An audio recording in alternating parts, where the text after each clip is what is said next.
Hi everyone. Okay, we're on chapter 13, which is called Friday. When my father woke me at 6 o'clock next morning, I knew at once that this was the day of days.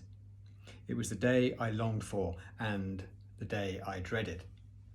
It was also the day of butterflies in the stomach, except that they were worse than butterflies. They were snakes. I had snakes in the stomach the moment I opened my eyes on that Friday morning. The first thing I did after I had got dressed was to hang the "sorry, closed" notice on one of the pumps. We had a quick breakfast, then the two of us sat down together at the table in the caravan to prepare the raisins. They were plump and soft and swollen from being soaked in water, and when you nicked them with a razor blade, the skin sprang open and the jelly stuff inside squeezed out as easily as you could wish. I slit the raisins while my father opened the capsules. He opened only one at a time and poured the white powder onto a piece of paper. Then he divided it into 4 tiny piles with the blade of a knife. Each pile was carefully scooped up and put into a single raisin. A needle and black cotton finished the job. The sewing up was the hardest part, and my father did most of that. It took about 2 minutes to do one raisin from start to finish. I enjoyed it. It was fun. Your mother was wonderful at sewing things, my father said. She'd have had these raisins done in no time. I didn't say anything. I never knew quite what to say when he talked about my mother. Did you know that she used to make all my clothes herself, Danny? Everything I wore. What, even the socks and sweaters? Yeah, but those were knitted, and so quickly. When she was knitting, the needles flew so fast in her fingers, you couldn't even see them. They were just a blur. I'd sit here in the evening watching her, and she used to talk about the children she was going to have. I shall have 3 children, she used to say. A boy for you, a girl for me, and 1 for good measure. There was a short silence after that. Then I said, "When Mum was here, Dad, did you go out very often at night, or was it only now and then?" "What, you mean poaching?" "Yeah." "Oh, often. At least twice a week." "Didn't she mind?" "Mind? Of course she didn't mind. She came with me." "She didn't." "Yeah, she certainly did. She came with me every single time until just before you were born. She had to stop then. She said she couldn't run fast enough." I thought about this extraordinary piece of news for a little while.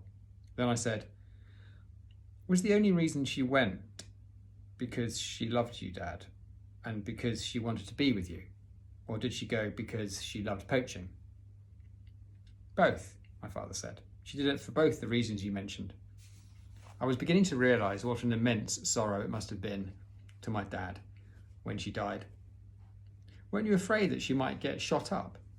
"Yeah, Danny, I was, but it was marvellous to have her along. She was a great sport, your mother." By midday, we had prepared 136 raisins. "Right, we're in good shape," my father said. "Let's have a break for lunch."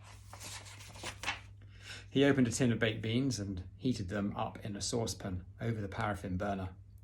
I cut 2 slices of brown bread and put them on plates.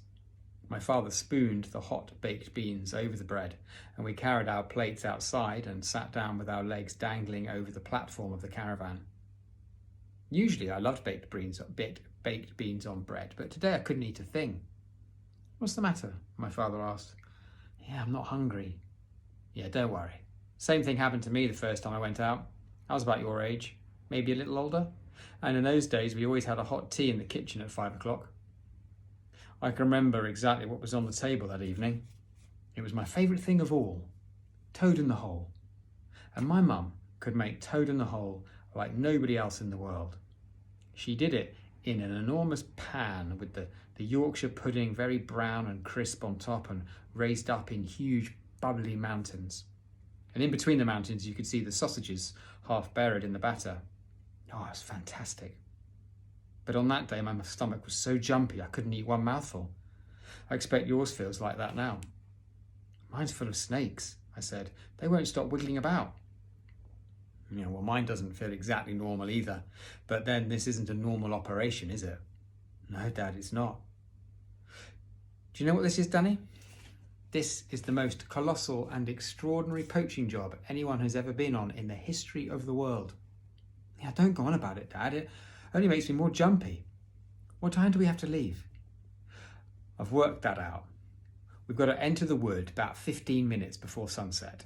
If we arrive after sunset, all the pheasants will have flown up to roost and it'll be too late. So when is sunset? Well, right now it's about 7:30, so we must arrive at 7:15 exactly. It's an hour and a half's walk to the wood, so we've got to leave here 5:45. Then we'd better finish these raisins, I said. We've still got more than 60 to do. We finished the raisins with about 2 hours to spare. They lay in a pile on a white plate in the middle of the table. Don't they look marvellous? My father said, rubbing his hands together. Those pheasants are going to absolutely love them. After that, we messed around in the workshop until 5:30. Then my father said, right, that's it. Time to get ready. We leave in 15 minutes. As we walked towards the caravan, the station wagon pulled up to the pumps with a woman at the wheel and about 8 children in the back, all eating ice creams. Oh, I know you're closed, the woman called out through her window, but couldn't you please let me have a few gallons? I'm just about empty. She was a good-looking woman with dark hair. Go on, give it to her, my father said, but be quick. I fetched the key from the office and unlocked one of the pumps. I filled up her tank and took the money and gave her the change. You don't usually close as early as this, she said. We've got to go out, I told her, hopping from one foot to the other. I have to go somewhere with my father. You look jumpy as a jackrabbit, she said. Is it the dentist? No, Mum, I said. It's not the dentist. But please excuse me. I have to go now. Okay. Chapter 14, Into the Wood. My father came out of the caravan wearing the old... Oh, sorry, I didn't show you a picture. This is... two pictures to show you. This is Danny's mother knitting. And this is Danny talking to the woman in the car with all the children. Okay. Into the Wood, chapter 14. My father came out of the caravan wearing the old navy blue sweater and the brown cloth cap with the peak pulled down low over his eyes. What's under there, Dad? I asked, seeing the bulge at his waistline. He pulled up his sweater and showed me 2 thin but very large white cotton sacks. They were bound neat and tidy round his belly. It's to carry the stuff, he said darkly. Ah. Go and put on your sweater, he said. It's brown, isn't it? Yes, I said. Right, that'll do. But take off those white sneakers and wear your black shoes instead. I went into the caravan and changed my shoes and put on my sweater. When I came out again, my father was standing by the pumps, squinting anxiously up at the sun, which was now only the width of a man's hand above the line of trees along the crest of the ridge on the far side of the valley. I'm ready, Dad. All right, good boy. Off we go. Have you got the raisins? I asked. In here, he said, tapping his trouser pocket, where yet another bulge was showing. I've put them all in one bag. It was a calm, sunny evening, with little wisps of brilliant white cloud hanging motionless in the sky, and the valley was cool and very quiet as the 2 of us began walking together along the road that ran between the hills towards Wendover. The iron thing under my father's foot made a noise like a hammer, striking a nail each time it hit the road. This is it, Danny. We're on our own now, he said. By golly, I wish my old dad were coming with us on this one. He'd have given his right teeth to be here at this moment. Here they are, walking towards the wood. Mum too, I said. Ah, yes, he said, giving a little sigh. Your mother would have loved this one. Then he said, your mother was a great one for walking, Danny, and she would always bring something home with her to brighten up the caravan.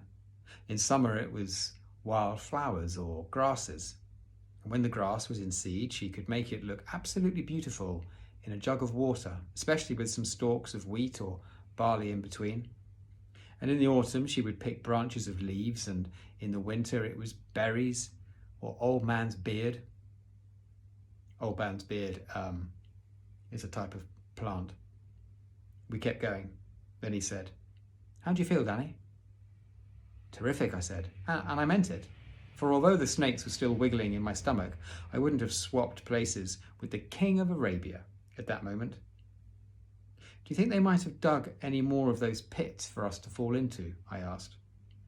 "Yeah, don't you go worrying about pits, Danny. I'll be on the lookout for them this time. We shall go very carefully and very slowly once we're in the wood." "How dark will it be in there when we arrive?" "Not too dark. Quite light, in fact." "And then how do we stop the keepers from seeing us?" Well, that's the fun of the whole thing. That's what it's all about. Because it's hide and seek. It's the greatest game of hide and seek in the world. "You mean because they've got guns?" "Well, that does add a bit of flavour to it, yes." Just going to stop there. End of part 1.